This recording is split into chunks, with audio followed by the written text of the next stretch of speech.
حسین بن علی کی خاطر،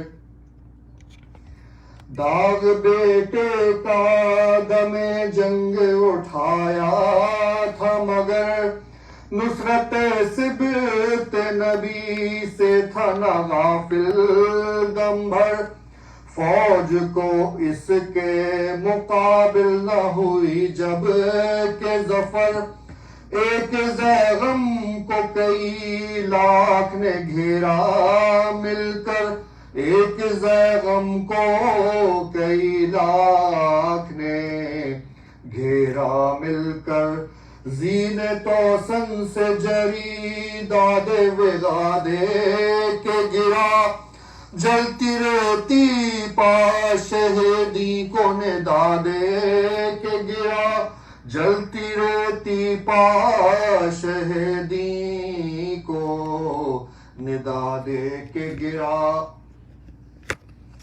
حر کو روتے ہوئے رن میں شہ ابرار آئے، شہ کے ساتھ اکبر و عباس علمدار آئے، واہ ہر بخت کے مولا پہ دیدار آئے، اپنے مہماں پا کریموں کو نہ کیوں پیار آئے، اپنے مہماں پا کریموں کو نہ کیوں پیار آئے، پائے تی اکبر و عباس دلاور بیٹھے، شاہ آغوش میں سر لے کے زمین پر بیٹھے، شاہ آغوش میں سر لے کے زمین پر بیٹھے،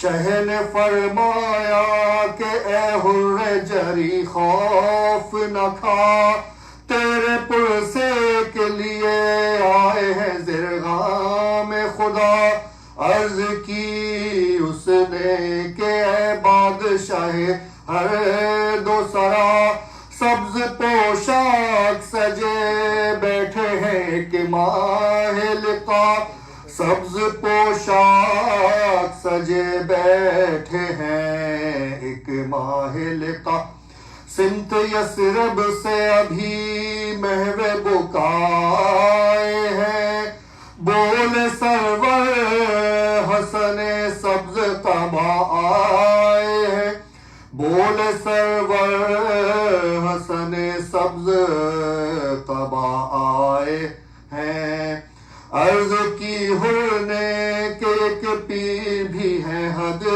سے ملول، بول شبیر یہ توقیر ہوئی تجھ کو حصول، پیشوائی کو تیری آئے ہیں جنت سے رسول، عرض کی حر نے میں قربان ہوں اے جان بطول، عرض کی حر نے میں قربان ہوں اے جان بطول، کوئی بی بی ہے کہ وہ اشک فشاں ہوتی ہے، شہ نے فرمایا کہ بھائی میری ماں روتی ہے، شہ نے فرمایا کہ بھائی میری ماں روتی ہے،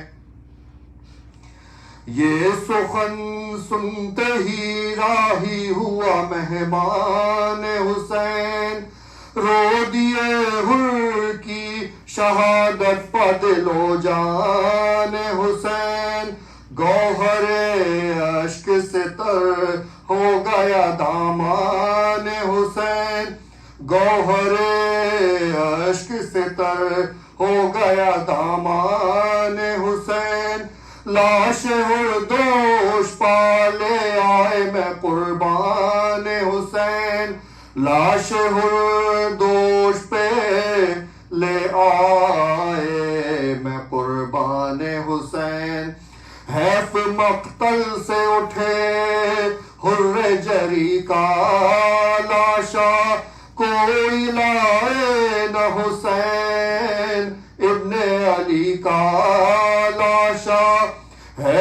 مقتل سے اٹھے حر جری کا لاشا، کوئی لائے نہ حسین بن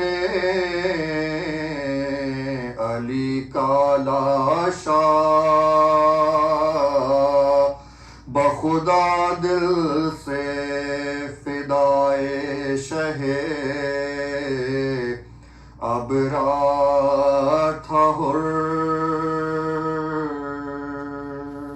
محمد وآل محمد صلوات۔ اللهم صل على محمد وآل محمد۔ اور دیگر صلوات۔ اللهم صل على محمد وآل محمد۔ گزارش ہے اب مولانا سید اقتداء نقوی سے کہ وہ ہم سب سے اپنا خطاب پیش کریں۔ صلوات بھیج دیجئے۔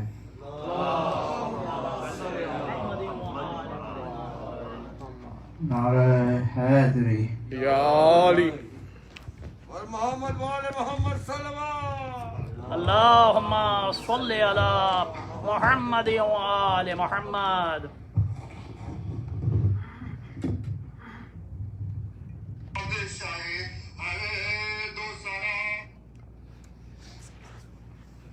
اور محمد وآل محمد صلوات۔ اللهم صل على محمد وآل محمد۔ أعوذ بالله السميع العليم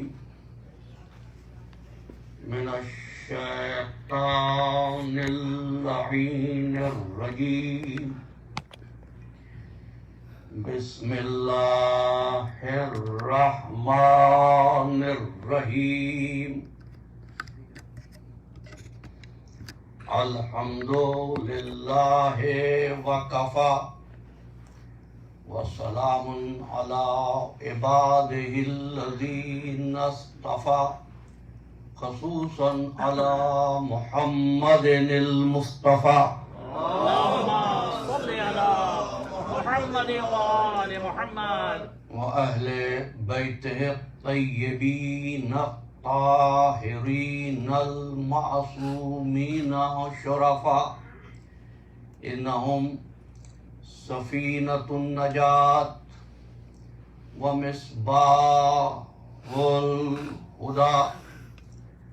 أما بعد، فقد قال الله تبارك وتعالى في محكم كتابه المبين وهو أصدق الصادقين.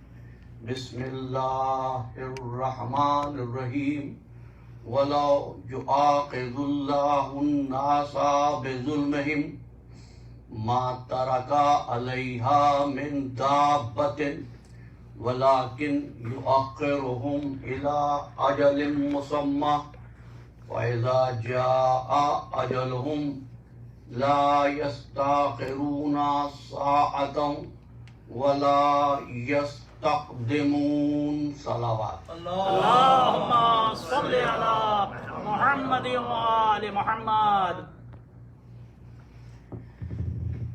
عزیزان محترم، گزری ہوئی تاریخ قوموں اور ملتوں کی داستان سے پر ہے۔ اس میں ان قوموں کے استحکام کا تذکرہ بھی ہے اور ان اقوام کی تباہی اور مٹ جانے کا ذکر بھی۔ لیکن ایک اہم بات یہ ہے کہ اللہ نے جن قوموں کو مٹا دیا یا برباد کر دیا، ان کو وقتی عبادت نہ کرنے پر برباد نہیں کیا، اس لیے کہ موقت عبادت نہ کرنا گناہ تو ہوتا ہے، مٹنے کا سبب نہیں ہوتا۔ یعنی اگر ایک مسلمان نماز نہیں پڑھتا، گناہ گار تو ہے، زیادہ سے زیادہ آپ اس کو فاسق کہہ سکتے ہیں، لیکن وہ بہرحال مسلمان ہے۔ جب اللہ کسی قوم کو برباد کرتا ہے تو وہ بربنائے موقت عبادت نہیں کرتا، بلکہ اس بنیاد پر کرتا ہے جب وہ انبیاء کی تکذیب کرتے ہیں، جب وہ کلام الہی کو جھٹلاتے ہیں۔ اور جھٹلانا فقط یہ نہیں ہوتا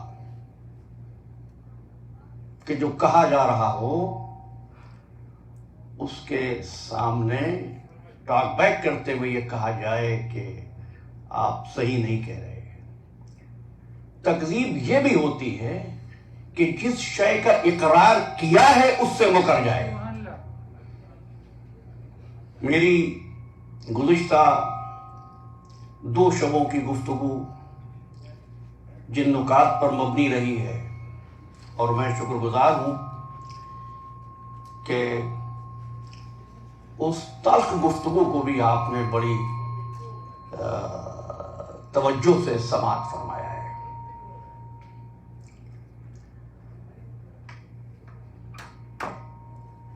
تکذیب یہ بھی ہوتی ہے کہ جو کہا گیا ہے اس کے برعکس کیا جائے۔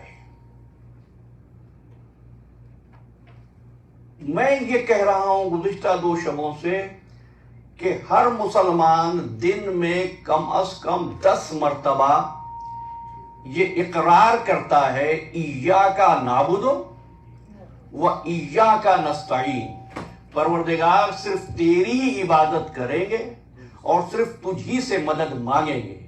یہ اقرار کرنے کے بعد بھی وہ جب غیروں کے سامنے دست سوال دراز کرتا ہے تو یہ اپنے اقرار کی تکذیب ہی تو ہے۔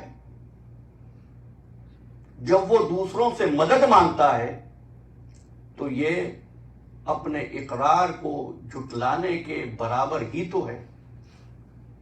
اس طرح جب جھٹلایا جاتا ہے تو پھر ہوتا یہ ہے کہ انسان اپنی ذمہ داریوں سے غافل ہو جاتا ہے۔ جب غافل ہوتا ہے تو اپنی ذمہ داریوں کے لیے کوئی نہ کوئی ایسکیپ گوٹ تلاش کرتا ہے، اور ستم ظریفی یہ ہے کہ اس کے بعد اگر کوئی اپنی ذمہ داریوں کا ملبہ، ذمہ داریوں کا جواز، اپنی غفلت کا جواز اس پر ڈالے جس نے بغیر استحقاق کے بندے کو خلق کیا ہے۔ میں یہ کہہ رہا ہوں آپ سے کہ رب العالمین جب کسی قوم پر عذاب بھیجتا ہے، سورہ مبارکہ نحل آیت کا نشان 112، فَأَذَاقَهَا اللَّهُ لِبَاسَ الْجُوعِ وَالْخَوْفِ، اس پر بھوک کو مسلط کرتا ہے، اس پر خوف کو مسلط کرتا ہے۔ کیا آپ اس امر سے اتفاق نہیں کرتے کہ آج مسلمان ان دونوں مصیبتوں میں مبتلا ہے؟ اور پھر بھی یہ کہہ رہا ہے کہ عذاب نہیں آتا۔ عذاب کی وہ شکل جو دوسری قوموں پر آئی وہ تو محمد مصطفیٰ صلی اللہ علیہ وآلہ وسلم کا صدقہ ہے، لیکن دنیاوی زندگی میں جو کیفیت ہے یہ بھی عذاب ہی کی ایک وارننگ ہے۔ آپ کو بتایا جا رہا ہے کہ جب تم نے اقرار کر لیا ہے کہ سوائے ذات واحد کے نہ کسی کے سامنے جھکنا ہے، نہ کسی پر توکل کرنا ہے، نہ کسی کی عبادت کرنا ہے، نہ کسی کی پرواہ کرنا ہے، بے نیاز ہو کر بس اسی کی بارگاہ میں جھکنا ہے، تو پھر یہ اقرار تم کو دوسروں کی اطاعت اور دوسروں کی خوشنودی سے بے نیاز کر دے۔ یہی بات ڈاکٹر اقبال نے کہی تھی، بدل کے بھیس پھر آتے ہیں ہر زمانے میں، اگرچہ پیر ہے آدم جواں ہے لات و منات۔ یہ ایک سجدہ جسے تو گرا سمجھتا ہے 1000 سجدوں سے دیتا ہے آدمی کو نجات۔ صلوات پر محمد وآل محمد صلوات۔ اللہم صلی علی محمد وآل محمد۔ اب قرآن نے آواز دی اور سورہ رات آیت کا نشان ہے 14۔ سورہ رات 13واں سورہ ہے۔ ارشاد فرمایا لہو دعوت الحق، ان کو حق کی دعوت دی گئی، والذین یدعون من دونہ، جو اللہ کو چھوڑ کر دوسروں کو پکارتے ہیں، لا یستجیبون لہم بشیء، وہ ان کو کچھ بھی نہیں دیتے، الا، بڑی توجہ رکھیے گا، الا سوائے اس کے، کباسط کفیہ الی الماء، وہ اس کو ایسا آدمی بناتے ہیں جب اللہ کو چھوڑتا ہے نا بندہ، کہ جو پانی کی طرف، دریا میں بہتے ہوئے پانی کی طرف ہتھیلیاں بڑھا دیتا ہے۔ کیوں بڑھا دیتا ہے؟ لِیَبْلُغَ فَاهُ، تاکہ پانی اس کے منہ میں پہنچ جائے۔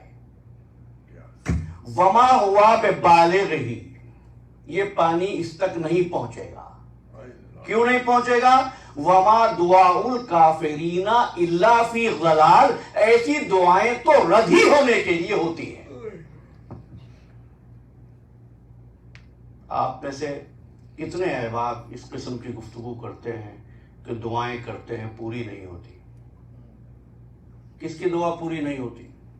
وما دعاء الکافرین الا فی ضلال، جو کافر ہیں۔ کون کافر ہیں؟ جو پانی کی طرف ہاتھ بڑھا کر یہ سمجھ رہے ہیں کہ پانی منہ تک پہنچ جائے گا۔ میں بارہا یہ عرض کر چکا ہوں اور پھر یاد دلاتا رہتا ہوں کہ یہ طے کر لینا کہ ہمیں کچھ کرنے کی ضرورت نہیں، رب العالمین کرے گا، یہ اسلام کی تعلیم نہیں ہے۔ ایاک نعبد کون کہتا ہے؟ مسلمان یا غیر مسلم؟ مسلمان کہتا ہے ایاک نعبد و ایاک نستعین، انتظار یہ کرتا ہے غیر مسلم امداد بھیج دے تو بجٹ بنے، غیر مسلم ریسرچ کرے تو ویکسین تیار ہو۔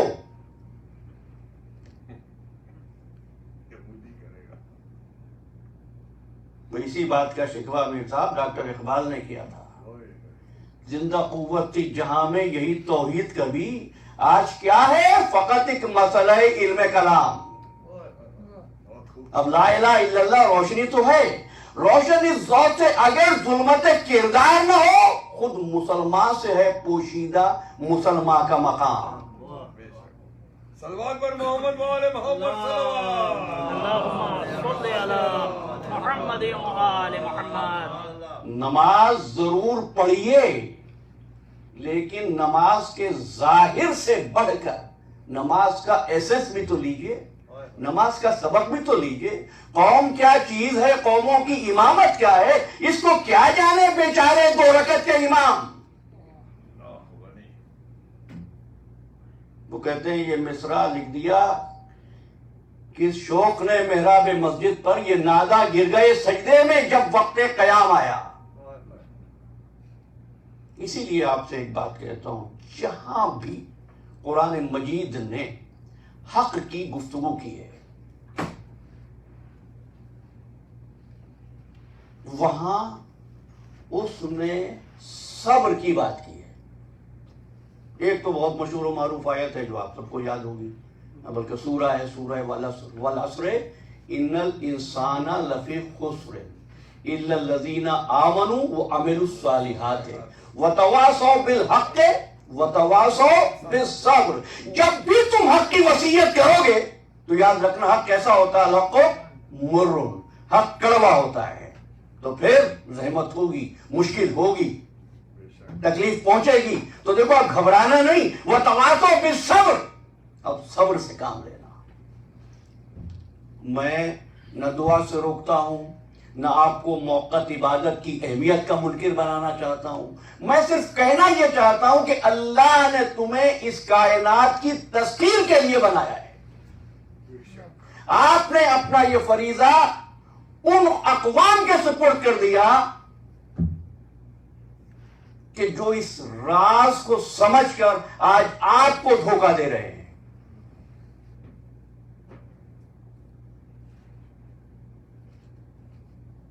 اور عزیزان گرامی،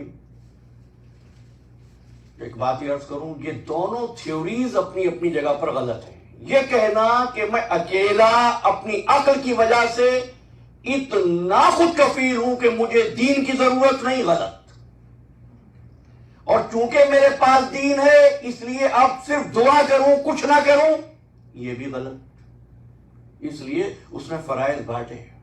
میں نے کبھی یہ کہا تھا کہ 3 قسم کے کام ہیں. ایک کام صرف اللہ کرے گا، ایک کام صرف بندہ کرتا ہے، اور ایک کام اللہ اور بندہ مل کر کرتے ہیں. وہ کام جو صرف اللہ کرتا ہے بندہ نہیں کرتا، اللہ خلق کرتا ہے بندہ خلق نہیں کرتا. اللہ پانی برساتا ہے بندہ پانی نہیں برساتا. وہ کام جو صرف بندہ کرتا ہے اللہ نہیں کرتا، وہ کیا ہے؟ بندہ نماز پڑھتا ہے، اللہ نماز نہیں پڑھتا. بندہ روزے رکھتا ہے، اللہ روزے نہیں رکھتا. بندہ جسم رکھتا ہے، اللہ جسم نہیں رکھتا. بندہ کانوں سے سنتا ہے، وہ سمیع ہے لیکن اعضا نہیں ہے. بندہ آنکھوں سے دیکھتا ہے، اللہ بھی دیکھتا ہے لیکن آنکھوں سے نہیں، وہ اعضا سے بلند، اعضا سے منزہ. تیسرے کام وہ ہیں جو اللہ اور بندہ مل کر کرتے ہیں. وہ کیا ہے؟ زمین میں بیج لگانا بندے کا کام ہے، اور بیج کو شگاف دے کر کوپل پیدا کر دینا اللہ کا کام ہے. اب اگر کوئی بیج ہی نہ لگائے تو پودا کیسے لگے گا؟ یہی بات ہم کل کی گفتگو میں کر رہے تھے. دنیا مزرعۃ الآخرہ. تو دنیا آخرت کی کھیتی ہے. کھیتی میں کیا کرتے ہو بھائی؟ بیج بوتے ہیں تاکہ فصل نکلے. بیج ہی بونا چھوڑ دیا، پتہ نہیں یہ نظریہ کس نے دے دیا آپ کو کہ دنیا تو مردار جگہ ہے، دنیا تو کفار کے لیے ہے، ہمارے لیے آخرت ہے. اور میں کہا کرتا ہوں کہ دنیا میں کافر خوش، مسلمان پریشان. آپ کہتے ہو آخرت میں وہ پریشان مسلمان خوش. اب قرآن مجید نے ایک بات کی، خسرت دنیا والآخرہ. اور تم کو ایسے لوگ بھی بتا دیں جو دنیا میں بھی خسارے میں ہیں، آخرت میں بھی خسارے میں ہیں. اب آپ فیصلہ کریں یہ کافر تو ہو نہیں سکتا. تو پھر ہمیں سوچنا تو ہوگا نا کون ہے. آج دنیا میں 1.8 بلین مسلمان موجود. صلوات پڑھ دیجیے.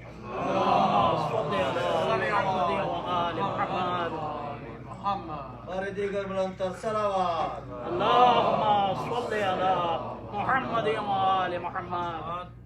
آپ کو معلوم ہے گزشتہ 20 سال سے جب بھی میں نے عشرہ محرم سے مجالس سے خطاب کیا تو ہمیشہ ایک عنوان کا اعلان کر دیا جاتا تھا. اس سال کسی عنوان کا اعلان نہیں کیا گیا. تفاول قرآن مجید سے جو آیت سامنے آئی، میں نے پہلی محرم سے اس آیہ وافی ہدایہ پر گفتگو کا آغاز کیا. اور ظاہر ہے کہ میں اپنے مولا کی دی ہوئی توفیق سے آپ کی خدمت میں جو کچھ مجھے بھیک میں ملا ہے وہ آپ تک پہنچا رہا ہوں. لیکن ایک بات آپ سے یہاں تقریر روک کر کہنا چاہتا ہوں، اگر یہ عنوان بہت تلخ ہے، بہت خشک ہے، اس کو بدلا جا سکتا ہے بلا تکلف. آپس کی بات کوئی ایسا مسئلہ نہیں ہے. لیکن میں چاہتا یہ ہوں کہ یہاں سے جب آپ جا رہے ہوں تو کچھ سوچتے ہوئے کسی فکر کو لے جائیں اور اس سے یہ بات معلوم کریں کہ حقیقت وہی ہوتی ہے جس کا ایک تصور ہمارے سامنے آئے. اگر کرنٹ ہے تو بلب روشن ہونا چاہیے. اگر بلب روشن نہیں ہو رہا ہے تو اس کا مطلب ہے الیکٹریسٹی نہیں ہے. اگر ایمان کی قوت ہے تو کوئی نظر تو آئے. اور آپ کے لیے اس لیے اہم ہے کہ جہاں ہے ہی اندھیرا ان سے کیا شکایت اگر وہ اٹھیں اور ٹکرا جائیں. روشنی جہاں ہوتی ہے وہاں تصادم نہیں ہوتا، وہاں انسان راہ سے نہیں بھٹکتا. لائٹ ابھی آف ہو جائے اور آپ کو جانا ہو تو نہ معلوم کتنی چیزوں سے آپ ٹکرائیں گے, لیکن روشنی ہو نا تو آپ بڑے سکون سے راستہ دیکھتے ہوئے چلے جائیں گے. الحمدللہ آپ کے پاس انوار الہیہ کے 14 چراغ موجود ہیں. تو آپ کو تو سوچنا چاہیے نا. اچھا, تو یہ جو دنیا میں اتنی بڑی تعداد ہے مسلمانوں کی مختلف ملکوں میں, اس مسلم ممالک میں سے 5 ملک اٹھا لیجیے. میں نہیں کہہ رہا کون سے, کوئی سے 5 مسلم ملک. اس کے بعد جو غیر مسلم ممالک ہیں ان میں سے 5 ملک اٹھائیے. اور اگر آپ کو یہ نظر آئے کہ یہ مسلم ممالک اور غیر مسلم ممالک برابر ہیں تو ان غیر مسلم ممالک کو نیچے رکھ دیجیے. اس کے بعد آپ غیر مسلم ممالک میں سے ایک ایسی لسٹ پر پہنچیں گے کہ ان کی امداد کے بغیر, ان کے تعاون کے بغیر, ان کے انڈورسمنٹ کے بغیر اکثر مسلم حکومتوں کا بجٹ بھی نہیں بن پاتا. زلزلہ آ جائے تو ایڈ کا انتظار کیا جاتا ہے, بیماری آ جائے تو اس ریسرچ کا انتظار کیا جاتا ہے. حالانکہ یہ تمام مسلم ممالک ایک کلچر نہیں رکھتے.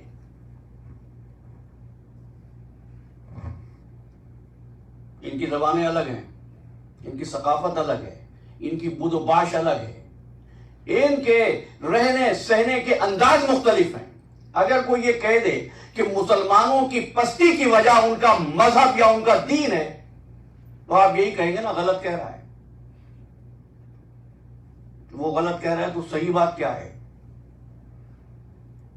تو ہمیں ایک صحیح بات یہ بتائی گئی کہ چونکہ ہمیں مغرب نے دین سے دور کر دیا. میں وہ بیانات پڑھتا رہتا ہوں اسلامی مملکتوں کے جو دانشور ہیں کہ صاحب ہمارے ملک میں اگر یہ نظام آ جائے تو پھر ہمارے یہاں سارے مسائل حل ہو جائیں. تو جن ملکوں میں امن و امان ہے, معیشت کی خوشحالی ہے, کیا وہاں پر یہ نظام کام کر رہا ہے؟ کیا وہ سب مذہبی ہیں؟ میں نے پرسوں بھی کہا تھا کہ جیکب آباد میں گرمی تھی, تم نے کہا عذاب ہے. تو ڈنمارک میں سب صاحبان ایمان ہیں. انہوں نے کہا نہیں دیکھو, اصلی عزت دنیا کی عزت نہیں ہے, اصلی عزت آخرت کی عزت ہے. قرآن مجید نے کہا کہ نہیں, ہماری تعلیم یہ نہیں ہے. قرآن مجید نے آواز دی لہم البشریٰ فی الحیات الدنیا سورہ یونس وفی الآخرہ, خوشخبری ملتی ہے صاحبان ایمان کو حیات دنیا میں بھی اور آخرت میں بھی. دنیا تو آخرت سے جڑی ہوئی ہے, تو آخر وہ وجہ کیا ہے؟ بس صرف اس وجہ کو تلاش کرنا ہے. اس حد تک آپ کی سماعتیں ساتھ دیں اور اس حد تک میں آپ کی خدمت میں معروضات پیش کر سکوں.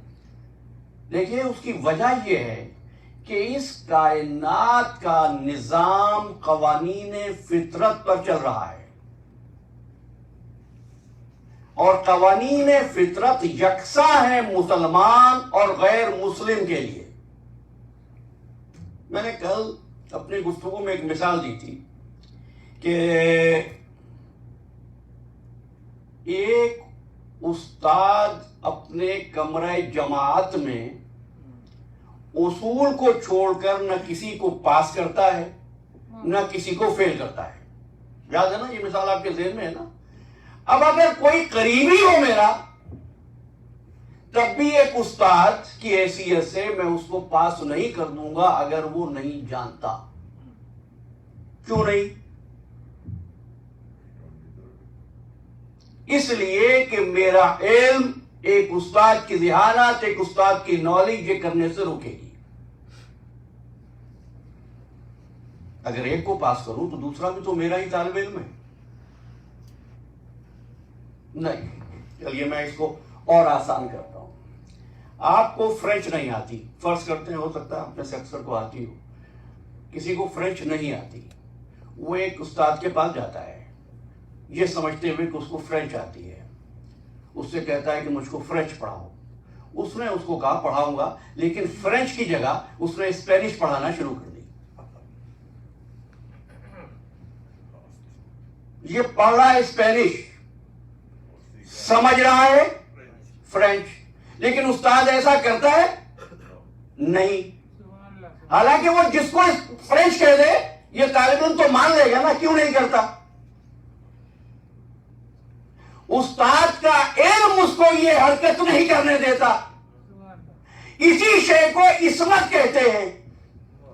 رب العالمین رحیم بھی ہے، کریم بھی ہے، رزاق بھی ہے، منان بھی ہے، لیکن اسی وقت میں عادل بھی ہے. وہ اگر صرف مسلمانوں کا خدا ہوتا تو صرف اسی بات پر مسلمان کو عطا کر دیتا کہ اس نے کلمہ پڑھ لیا ہے. لیکن اس نے کہا میں نہ رب المسلمین ہوں نہ رب المومنین ہوں، میں رب العالمین ہوں، کائنات میں سب کا رب. اس لیے اب جو قانون فطرت بنایا اس نے وہ مذہب کی امتیاز سے بلند تھا. قانون فطرت کے ہوا میں جیسے مومن سانس لے گا ایسے ہی منافق سانس لے گا. جس طریقے سے چھری ایک کافر کا ہاتھ کاٹ دے گی اسی طریقے سے وہ ایک مومن کا ہاتھ بھی کاٹ دے گی. یہی ہوگا نا. اس لیے قانون فطرت ہے، اس نے قانون فطرت بنایا ہے. قانون فطرت یہ ہے کہ یہ کائنات کی قوتیں ہم نے تیرے لیے بنائی ہیں. زمین کس کے لیے تھی؟ انسان کے لیے. کہا کہ خلق لکم ما فی الارض جميعا، جو کچھ ہے زمین میں سب تیرے لیے ہے. لیکن انسان نے مذہب میں جب وہ آیا دین کو چھوڑ کر تو اس نے ان قوتوں کو اصلی قوت سمجھ لیا، ان سے خوف زدہ ہو گیا. کبھی جانوروں کے آگے ہاتھ جوڑ کے بیٹھا، کبھی پہاڑوں سے ڈر کے پہاڑوں کو خدا ماننے لگا، کبھی سورج کو چمکتے ہوئے دیکھا اس کو خدا ماننے لگا. معبود نے کہا میں نے جن چیزوں کو اس کے لیے بنایا تھا اس نے تو خود کو ان چیزوں کا غلام بنا دیا ہے. قانون فطرت یہ نہیں تھا. قانون فطرت یہ تھا کہ اس سے رہنمائی حاصل کرے. لیکن ہوا کیا عزیزان محترم، انسان نے اس کائنات میں آ کر، اب یہ کلاسز مختلف بنی اور اب انشاءاللہ آئندہ گفتگو میں اس تفصیلات تک جائیں گے، لیکن ایک بات یہاں تک آج کہنا چاہتا ہوں، انسان کبھی آگ کا پجاری بنا، اگنی کا پجاری، یہ پوری تاریخ ہے. کبھی جانوروں کا پجاری بنا، کبھی چاند ستاروں کا پجاری بنا، کیونکہ یہ انسان سمجھتا یہ تھا کہ یہ مجھ سے بہتر ہیں، یہ مجھے نقصان پہنچا سکتے ہیں، یہ مجھے فائدہ پہنچا سکتے ہیں. اب اس نے دینی ہے ہدایت اور بتانا یہ ہے کہ بندے یہ جو چیزیں ہیں یہ تیرے لیے ہیں، تو ان کے لیے نہیں ہے. اس لیے جب اس نے اپنی رحمت کو بھیجا سرکار ختم مرتبت محمد مصطفیٰ صلی اللہ علیہ وآلہ وسلم، تو آتے ہوا کیا، قیصر و کسریٰ کے کنگرے گر گئے، آتش قدر فارس سرد ہو گیا. اب جتنا ابواب ہیں تاریخ کے آپ اس کو تلاش کر سکتے ہیں کہ ہر بڑی قوت کے سامنے، ہر ایسی قوت کے سامنے جس کو انسان سمجھ نہیں سکا. کب انسان کسی شے سے ڈرتا ہے؟ جب اس کو جانتا نہیں ہے. اس نے جستجو کرنے کے بجائے ان چیزوں سے ڈرنا شروع کر دیا. تو اب آنے والی ہدایت نے پیغام دیا، اور وہ پیغام آنے والی ہدایت کا یہ تھا کہ ان چیزوں کی ماہیت کو معلوم کر. اسی لیے مولا کائنات علی ابن ابی طالب علیہ السلام فرمایا کرتے تھے سلونی سلونی قبل ان تفقدونی. تو کیا سمجھتا ہے یہ چاند خدا ہے؟ محمد مصطفیٰ کے اشارے سے چاند کے 2 ٹکڑے ہو جاتے ہیں. کیا سمجھتا ہے سورج خدا ہے؟ علی ابن ابی طالب کے اشارے سے ڈوبا ہوا آفتاب پھر سے پلٹ کے آ جاتا ہے. کیا سمجھتا ہے ستارہ خدا ہے؟ ستارہ در زہرا پہ آ کے اتر آتا ہے. کیا سمجھتا ہے یہ جانور تجھے فائدہ پہنچا سکتے ہیں؟ جانور بچے لے کر ان کے پاس آ رہا ہے. یہ ساری چیزیں تھیں انسان کی عقل کو مہمیز کرنے کے لیے، انسان کی عقل کو دعوت دینے کے لیے کہ وہ سوچے. اسی لیے عزیزان محترم امام جعفر صادق علیہ السلام نے فرمایا کلما حکما بہل عقل حکما بہ شرع. جس شے کا حکم عقل دیتی ہے اسی شے کا حکم شریعت دیتی ہے. کلما حکما بہل عقل حکما بہل شرع، حکما بہل شرع حکما بہل عقل. اور اگر شریعت کو، عقل کو شریعت کی مصلحتوں کا علم ہو جائے تو کبھی عقل کا فیصلہ شریعت کے خلاف نہیں ہوتا. اور جہاں عقل واقف نہیں ہو سکتی شریعت کی مصلحتوں سے تو عقل کو خبردار کرنے کے لیے نبی آتا ہے. اور دیکھیے یہ معلوم ہے گفتگو تلخ بھی اور خشک بھی، آپ سے ایک بات کہتا ہوں، اگر مومن ہو، سورہ مبارکہ نساء 141ویں آیت، لَن يَجْعَلَ اللَّهُ لِلْكَافِرِينَ عَلَى الْمُؤْمِنِينَ سَبِيلًا، یہ ہو ہی نہیں سکتا کہ کافر مومن پر غلبہ پا جائے.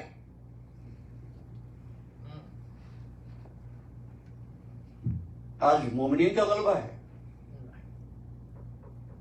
مومن کی پہچان کیا ہے؟ کہ مومن غالب ہوگا، کافر مغلوب ہوگا. کافر مانگے گا، مومن دے گا. آخرت کا نقشہ کیا ہوگا؟ جب کافر جہنم میں جاتے ہوئے پیاس سے تڑپ رہا ہوگا، مر رہا ہوگا، تو مومنین سے مانگے گا. وہ کہتے ہیں یہی نقشہ دنیا میں ہونا چاہیے. اور یہ میں نے اپنے پاس سے نہیں کہا، کوئی حدیث نہیں ہے، کوئی تاریخ نہیں ہے، کسی فلسفی کا قول نہیں ہے. لَن يَجْعَلَ اللَّهُ لِلْكَافِرِينَ عَلَى الْمُؤْمِنِينَ سَبِيلًا. اور ترجمہ بھی آپ کو بتا دوں، مولانا اشرف علی تھانوی نے کیا، اللہ کبھی کافروں کو غلبہ نہیں دیتا. لیکن دنیا میں ہو کیا رہا ہے؟ جو پلاننگ، جو منصوبے بندی غیر مومن کر رہا ہے، مومن اس سے مغلوب ہو رہا ہے. کیوں؟ اس لیے کہ ان کو عقل کو پس پشت ڈال کر، کیسے ڈالا عقل کو پس پشت؟ کہ قاتل بھی جنتی ہے، مقتول بھی جنتی ہے. کہ یہ دیا کہ اگر غلطیوں سے توبہ کرنی ہے تو تسبیح پڑھتے رہنا، توبہ قبول ہو جائے گی. کبھی آپ نے غور کیا اس بات پر؟ شب قدر میں راتوں کی تنہائیوں میں عبادت کون کرتا ہے؟ دعائیں کون مانگتا ہے؟ غیر مسلم یا مسلمان؟ حالت کس کی بدلتی ہے؟ مسلمان کی یا غیر مسلم کی؟ یہ کیا ہوتا ہے کہ جو نہیں مانگ رہا دعا، اس کی حالت بدل رہی ہے. ہمارے پاس ایسے سوالات بھی آتے ہیں، مولانا غلطیاں بہت ہو گئی، توبہ کرنے کا بہترین عمل کیا ہے؟ اب وہ ایک وظیفہ جلتریاں ماشاءاللہ بہت شائع ہوتی ہیں، وہ بتا دیتی ہیں یہ دعا پڑھ لو، یہ 100 مرتبہ پڑھ لو، یہ 150 مرتبہ پڑھ لو، تمہاری توبہ قبول ہو جائے گی. عزیزان گرامی، میں نہیں کہتا کہ آپ وہ پڑھیں یا نہ پڑھیں، لیکن میں کہتا ہی ہوں جب تک اپنے عمل سے بازگشت کی تمنا نہ ہو توبہ نہیں ہوتی. اور اس توبہ کو بھی آپ عقل سلیم استعمال کر کے سمجھیں. اور انشاءاللہ گفتگو کے آئندہ مرحلوں پہ میں آپ کی خدمت میں دعا اور دعا کا سلیقہ بھی بتا دوں گا. پھر آپ سے کہتا ہوں میں دعاؤں سے روک نہیں رہا ہوں، لیکن دعاؤں کے مردہ الفاظ میں روح ڈالنا چاہتا ہوں. دیکھو توبہ کیا ہوتی ہے، غلطی کیا ہوتی ہے، گناہ کیا ہے، توبہ کیا ہے. بس ایک جملہ اور پھر میں وقت بھی تمام ہو گیا. آپ کہیں جا رہے تھے، کہیں پہنچنا تھا منزل پر. اب آج کل تو جی پی ایس ہوتا ہے، نیویگیشن سسٹم ہوتا ہے، جب نہیں ہوتا تھا تو آپ راستہ بھول گئے. میر صاحب نے کہا نقشہ دیکھیں گے. نقشہ نہیں ہے تو کسی جاننے والے کو ٹیلی فون کریں گے کہ میر صاحب راستہ بھول گیا ہوں، کیا کروں، کہاں کھڑے ہو؟ انہوں نے کہا فلاں مقام پر. انہوں نے کہا دیکھیے آپ آگے چلے گئے، آپ یو ٹرن ماریے اور دوبارہ اس راستے پر واپس آئیے. میں نے کہا شکریہ، اور میں نے اس جملے کو دہرانا شروع کر دیا، یو ٹرن مارو. لیکن یو ٹرن نہ لیا. کیا میں پہنچ سکوں گا منزل پر؟ کیا مطلب ہے؟ جب غلطی ہو جائے اس غلطی کا دہرانا چھوڑو اور اپنے کردار کو بدل لو. عزیزان محترم اگر گناہ ہو گیا ہے تو توبہ کا طریقہ یہ اس گناہ کے احساس کے بعد ہی عہد کر لو کہ اب یہ غلطی نہیں کروں گا. اور اگر یہ نیت ہو کہ یہ وظیفہ پڑھ لوں اس کے بعد پھر غلطی کروں اور پھر ایک تسبیح پڑھ لوں. جناب سال بھر گناہوں میں مبتلا رہنے کے بعد حج بیت اللہ کرنے کے بعد یہ سمجھنے لگا کہ اب میں ایسا پاک صاف ہو گیا جیسے ماں کے پیٹ سے پیدا ہوا. حدیث پیغمبر تو یہی ہے. اور پھر سال بھر زندگی کا وہی گھر جو حج پر جانے سے پہلے تھا. سچ بتانا کیا یہ توبہ ہے؟ توبہ یہ ہے جو غلطی کی ہے اس غلطی کی تلافی اس طور پر ہو کہ اب وہ دوبارہ نہ ہو. اور اگر اس کا عزم مصمم ہو تو نتیجے کے لیے بھی آپ کو قیامت کا انتظار نہیں کرنا پڑے گا, دنیا ہی میں توبہ ہو جائے گی. بس عزیزان گرامی یہی وجہ تھی جس نے بہت بڑا ظلم کیا تھا. اس سے بڑی غلطی اور کیا ہو سکتی ہے, جس کے لیے ایک جملہ دہراؤں گا. حر ابن یزید الریاحی کا بیان ہے, جیسے ہی میں نے حسین کے گھوڑے کی لگام پہ ہاتھ ڈالا ہر محمل سے رونے کی آوازیں بلند ہوئی. ہے اس سے بڑی کوئی غلطی؟ کتنا بڑا گناہ ہے؟ اور تہذیب معصوم میں اس سے سخت جملہ ہو بھی نہیں سکتا جو مولا مظلوم نے فرمایا, تیری ماں تیرے ماتم پہ بیٹھے تو میرا راستہ روکے گا. آج محرم کی 4 تاریخ ہے نا, اور ابن یزید الریاحی کا تذکرہ ہوگا. اتنی بڑی غلطی. تم جانتے ہو حسین نے حور کو, حور کے رسالے کو, فوجیوں کے گھوڑوں کو پانی سے سیراب کیا. پھر وہ منزل آ گئی کہ جہاں حسین کا گھوڑا رک گیا تھا. دوسری محرم کو میں پڑھ چکا. دن گزرتے رہے یہاں تک کہ عاشور کی رات آ گئی. احساس ہو گیا یہ میں نے کیا کیا.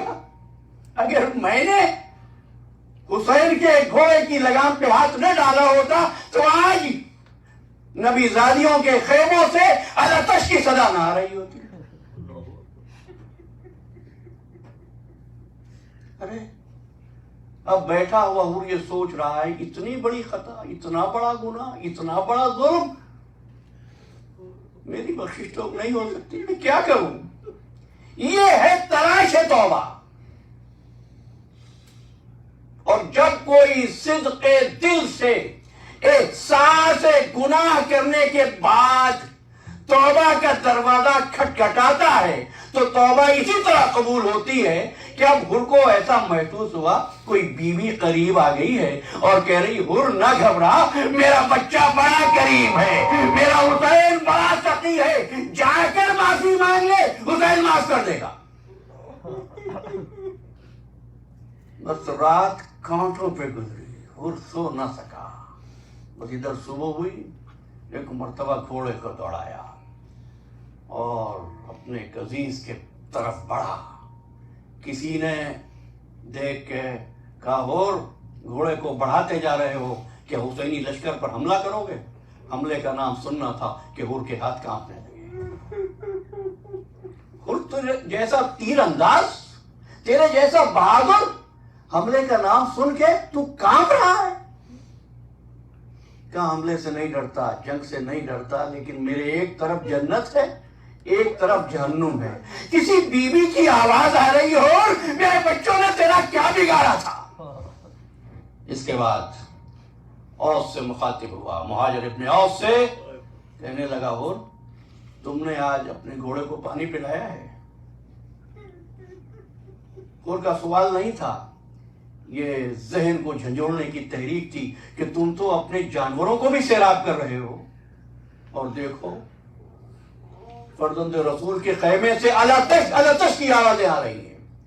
بس یہ کہہ کے یہ پوچھنے کے بعد ایک مرتبہ اور پسرے ساتھ کی طرف آ. پسرے ساتھ کیا حسین سے جنگ کرو گے؟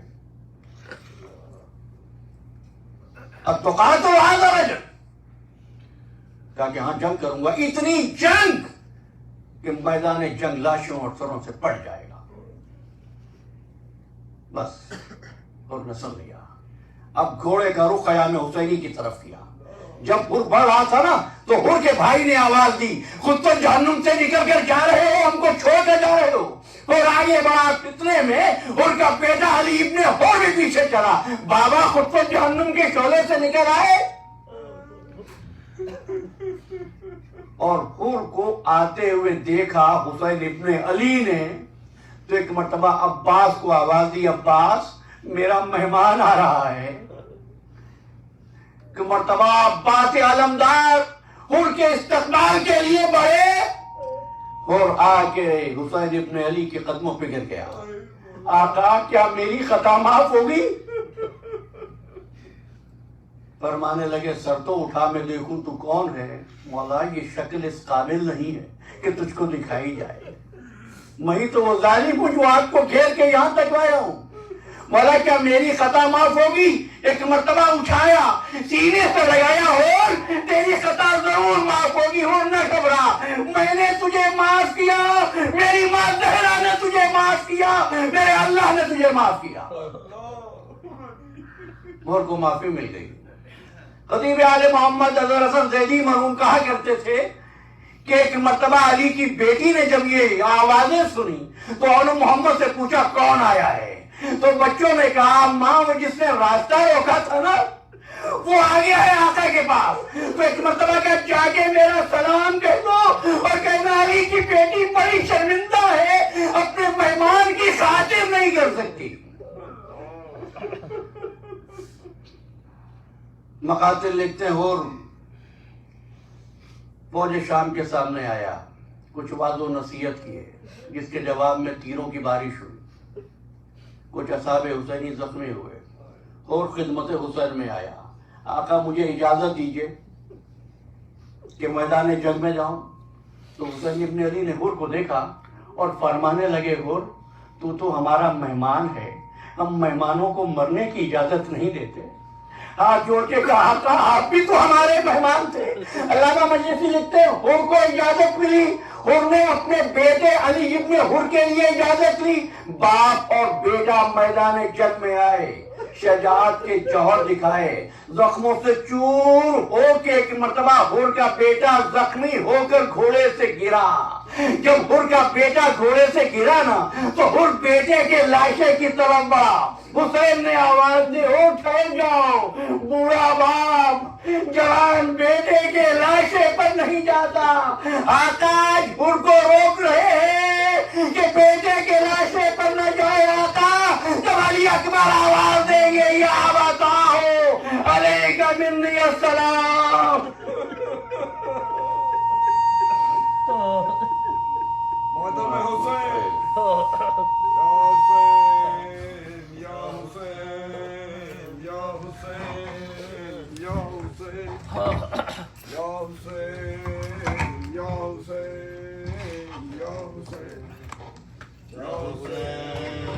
یا حسین یا حسین یا حسین حسین یا حسین یا حسین یا حسین سر حسین کٹا ہے جس ابتدا کے